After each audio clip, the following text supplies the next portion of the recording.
Hello, and welcome to Your Vote Counts, a public, informational, nonpartisan program designed to get the public acquainted with the candidates vying for the 2024 general election races of Keizer City Council, Keizer City Mayor, Marion County Sheriff, Senate District 9, House Districts 17 through 23, and Congressional Districts 5 and 6. These interviews come to you through the producers at Capital Community Media with collaboration on questions and moderators from the American Association of University Women and the League of Women Voters of Marion and Polk counties. All candidates for these races were invited, and 65% chose to participate.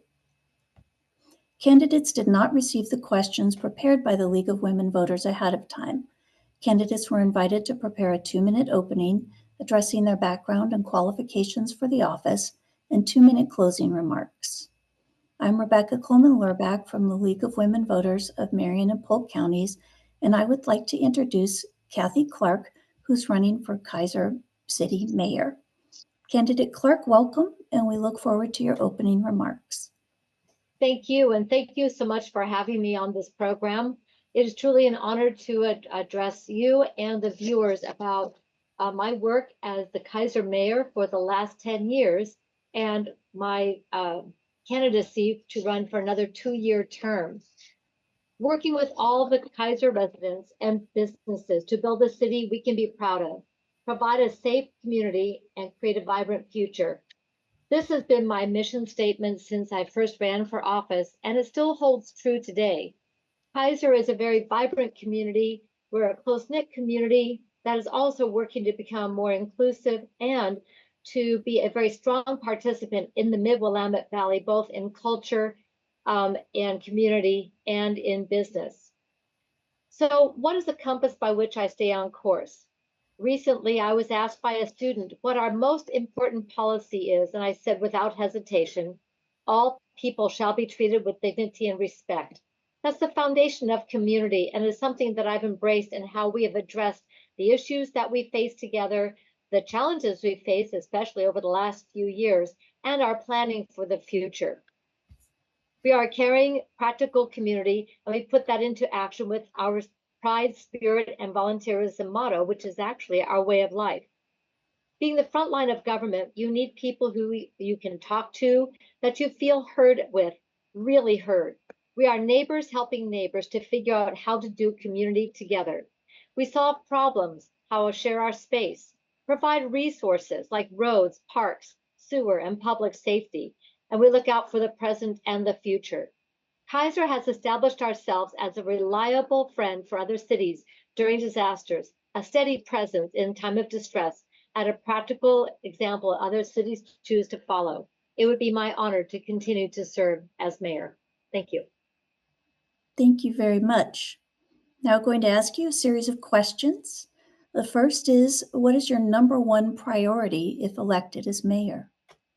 My number one priority is to continue the work we have been doing.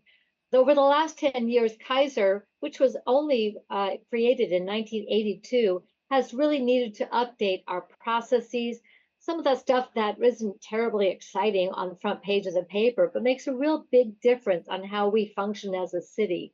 So my top priority is to make sure we remain fiscally sound, that our public safety is fully funded, that our parks remain in good condition, and we continue to make those improvements, and that we continue to build on the economic base we've already established. A lot of these processes are ongoing, and I would like to see them to the next level and the next phase with the city council. And so many of our city staff have been hired in our leadership team over the last 4 or 5 years. The longest tenured person aside from public works started in 2016. So overseeing and being part of this generational transition is going to continue to be very important for Keizer. So continuity, completing processes, and making sure that's a good handoff to the next generation are my priorities for this upcoming 2-year term. Great. What do you see as the biggest challenge to being mayor in the upcoming year? The biggest challenge right now is continuing to navigate forward in establishing our priorities, working through these processes with so much change coming at us. We don't have stable funding. We do have property tax. We do have our franchise fees, but we have to keep on watching if the state is going to be taking funds out of our general fund with unfunded mandates. We've got to keep our core services funded stably and responsibly. So our staff and city council, along with our community, have worked hard to make sure we diversify our financial position so we can reliably provide services. Again, it's not the stuff that makes for a really flashy headline, but it's the stuff that keeps us going day after day and saves us a lot of money in the long run, making sure that we're not having to start and stop services, but we can be reliable. So the big thing is making sure our finances are steady, stable, and are fiscally responsible and responsive to the needs of our community. How would you address transportation in areas like efficiency, shared programs and resources with Salem, and increased availability? So since 2007, I have been representing Keizer on the Salem Keizer Area Transportation Study. That's our metropolitan planning organization for our region. We receive and disperse federal funds. So over my tenure as a counselor and as mayor, I've been able to help secure about $11.3 million in transportation projects for Keizer. But I also work collaboratively with our fellow jurisdictions in the city of Salem, Marion County, Polk County, the Transit District, School District, and ODOT in planning these projects. So what we do is we look at the projects we have in our region and then help make sure that they are fully funded and able to go to construction. If a project's not complete, it's not usable. So our priority has been to make sure we have great projects that are ready to go and then get them all the way to completion. We have a project in Keizer that's going to construction in the spring on Verta Lane that will finish the sidewalks, bike lanes, and also make it easier for transit along that corridor, which leads to, among other things like neighborhoods and so forth, it leads to the parkway and to Title I schools in the southeast portion of Keizer. My next priority will be going for funding for Wheatland to do that same kind of upgrade. So working collaboratively across our region and working very closely with transit. We're very proud of our transit center as a leader in both performance, but also as an environmentally sustainable facility. We've been able to really advance transportation in all modes and all operabilities. I want to also highlight one of the things we're doing, and that's safe routes to school. I was part of the team to help promote bringing a single safe routes to school program for the whole school district rather than a onesie-twosie at all the individual schools. That wasn't working. With someone like Beth Schmidt at the helm and really bringing our schools together, working with the school district, we are in a year that we're going to be doing a little bit of expansion, and we need a lot more for safe routes to school. So working across all our modes, our cities, counties, transit, safe routes to school, bike ped community, we're able to look at our system very holistically. And in my position of leadership on the Metropolitan Planning Organization and as vice chair of our Area Commission on Transportation since about 2008 or 9, I've been able to have a voice for Keizer at the regional planning level that helps make sure all of our systems are working across the board. Thank you. What role does the Keizer mayor have in making community decisions? I think the most important thing I can do from this position is to be a convener and a listener. One of the things that we work hard to do in this very relationship-driven community is to provide that space where people can come, feel heard, actually be heard respectfully, and that their ideas matter. One of the things we just changed actually last week was our neighborhood traffic management program. That program had not been updated since 1999, and we didn't have a good way for people's concerns and ideas to be not just brought to us, but also tracked, so that if somebody brought up a question, we would know yes, we dealt with this. No, we didn't. Yes, there are options, and then have that conversation. That's just one of the small ways that we can make sure that when a person comes to address city council, that we can keep track, we know, and we can respond thoughtfully to that neighbor who has brought the idea or concern. So if I can be a convener, and I have been a convener, a collaborator, a partnership builder, that way we are doing work that brings everybody best thought to the table rather than just hearing from a few. It's important to make sure that all the voices are heard and engaging in a meaningful way. Thank you. What is your biggest budget concern and why? Our biggest budget concern is the general fund. That's our most basic fund, and it is our most vulnerable. That is the one that funds the basics of parks, police, and planning. It is based largely on property tax. Property tax is limited, as your viewers will know, by Measure 50. And what happens is that we are not allowed to tax new construction at the real market value. It goes through a formula that brings down new construction to a lower tax rate. So we can only tax a portion of new construction, but we still have to provide 2024 cost of service. The other thing is that the cost of materials has gone up. So we are trying to do projects like in our parks, replacing our playgrounds. The cost of those materials continues to go up. But again, with Measure 50 property tax limitations, we are limited on what we can use from that source. So our biggest challenge, and as actually has happened, an opportunity, has been to diversify our funding streams. We do have the traditional franchise fees on utilities. We're looking at right-of-way. Is our franchise fees the best way, or are there other alternatives so that all of the businesses using the public spaces pay? We are also in the process of selling land that the city owns to pay down debt and our unfunded mandates from the state, so that more dollars will be available year over year to pay for parks, planning, police, and the basics of our city services. We are not adding services unless we know that there's a consistent funding stream. And in today's economy, that's just not happening. But we are very proud that we have been able to figure out year after year a reliable funding stream so that we can keep our basic services funded. When I took office, we had 5 frozen police positions 10 years ago. Today, our police are fully funded. We're adding park cameras. We're adding body cams to help equip our police. When I became mayor, we had most of our playgrounds were broken and needed to be replaced.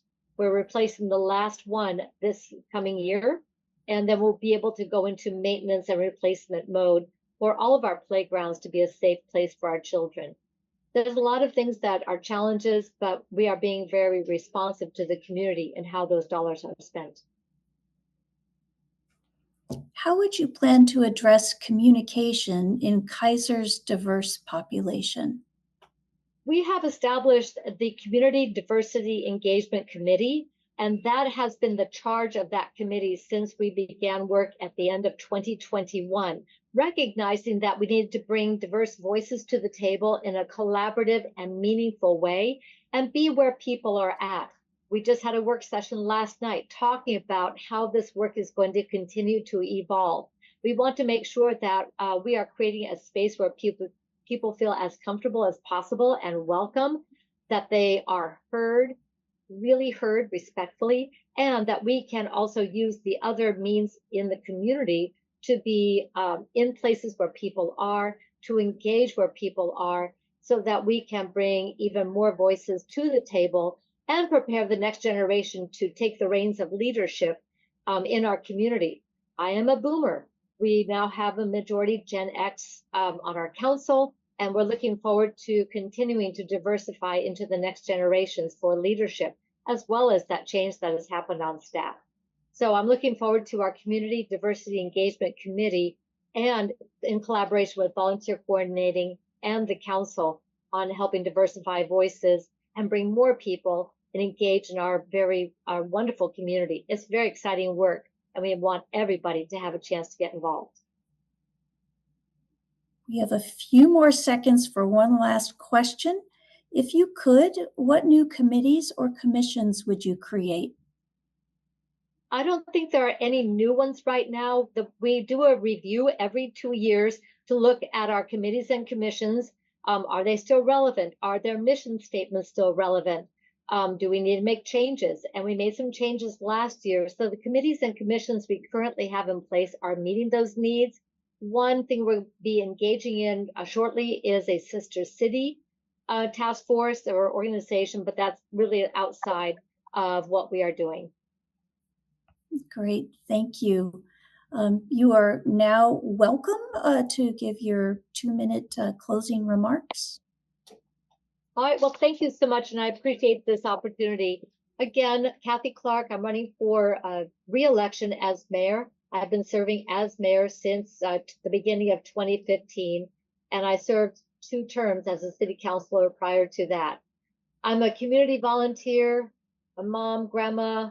I've worked in various sectors, but most importantly, I'm one of your neighbors that has the opportunity to serve alongside of all of you, us working together. We've been through a lot of challenging times together over the last few years, and we all know that we have to show up in a very real way. I have been so gratified and humbled to be part of a community that shows up for each other year after year.